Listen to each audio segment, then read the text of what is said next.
ஒரு கோடி பாட்டில் ஒரு நாளைக்கு தமிழ்நாட்டில் விற்பனை செய்யப்படுகிறது. ஒரு பாட்டிலுக்கு 10 ரூபாய் அப்படின்னு வச்சுக்கிட்டீங்கன்னாக்க அப்போ ஒரு கோடி பாட்டிலுக்கு 10 கோடி ரூபாய். அப்போ ஒரு மாசத்துக்கு 300 கோடி ரூபாய். அப்போ ஒரு வருஷத்துக்கு பாத்தீங்கன்னா கிட்டத்தட்ட 3600 கோடி ரூபாய். அப்ப இந்த 4 வருஷத்துல எத்தனை கோடி ரூபாய் இந்த 10 ரூபாயில மட்டும் அடிச்சிருப்பாங்க? இதுவும் அரசுக்கு கணக்கு காட்டப்படாத பணம். இது ஒரு 36,000 கோடி, ஒரு 3600 கோடி. இது ஒரு தனி கணக்கா? இது தனி கணக்கா வந்துருச்சா? இது யாருடைய கணக்குலயும் போகாது.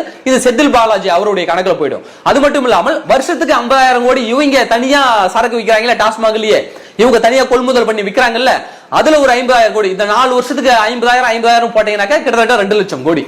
அப்ப இந்த 4 வருடத்துல எத்தனை லட்சம் கோடி பணத்தை இந்த திராவிட முன்னேற்ற கழக டாஸ்மாக் நிறுவனத்தின் மூலமாக ஒரு அரசு நிறுவனத்தை பயன்படுத்தி கொள்ளையடிச்சிருக்குன்னு பாருங்க.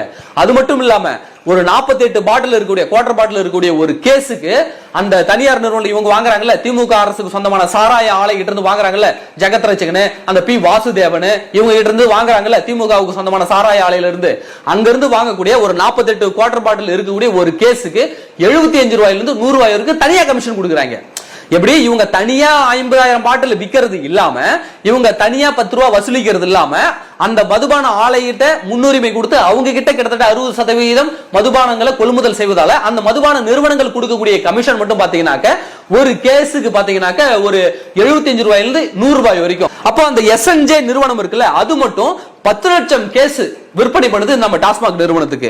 அந்த அக்கார்டு டிஸ்டிலரிஸ் இருக்குல்ல, நம்ம ஜெகத் ரட்சகனுக்கு சொந்தமான நிறுவனம், அந்த நிறுவனம் 6 லட்சம் கேஸ் விற்பனை பண்ணுது. அப்போ ஒரு கேஸுக்கு நீங்க குறைந்தபட்சம் 75 ரூபாய் போடுங்களேன். அப்ப 10 லட்சம் கேஸுக்கு என்னாச்சு? அப்ப 6 லட்சம் கேஸுக்கு என்னாச்சு? அப்ப 16 லட்சம் கேஸுக்கு எவ்வளவு ஆச்சு? அப்ப இந்த கணக்கு போட்டா இது தனி கோடி ரூபாய் வந்துடும். இது ஒரு 10,000 கோடி ரூபாய் வந்துடும். அப்ப வருஷம் ஃபுல்லா கணக்கு எடுத்தா 10,000 கோடி ரூபாய்க்கு மேல வந்துடும். அப்ப இவ்வளவு பணங்களை இவர்கள் ஊழல் பண்ணி வச்சிருக்காங்க. அதை மோப்பம் முடித்த இந்த இடி, மோப்பம் முடிச்சதெல்லாம் இல்ல, இதை போட்டு கொடுத்தது யார் தெரியுமா? எல்லாருக்குமே தெரியும். திமுகவுல இன்னொரு சாராய ஆலை வைத்திருக்கக்கூடிய நபர் தான்.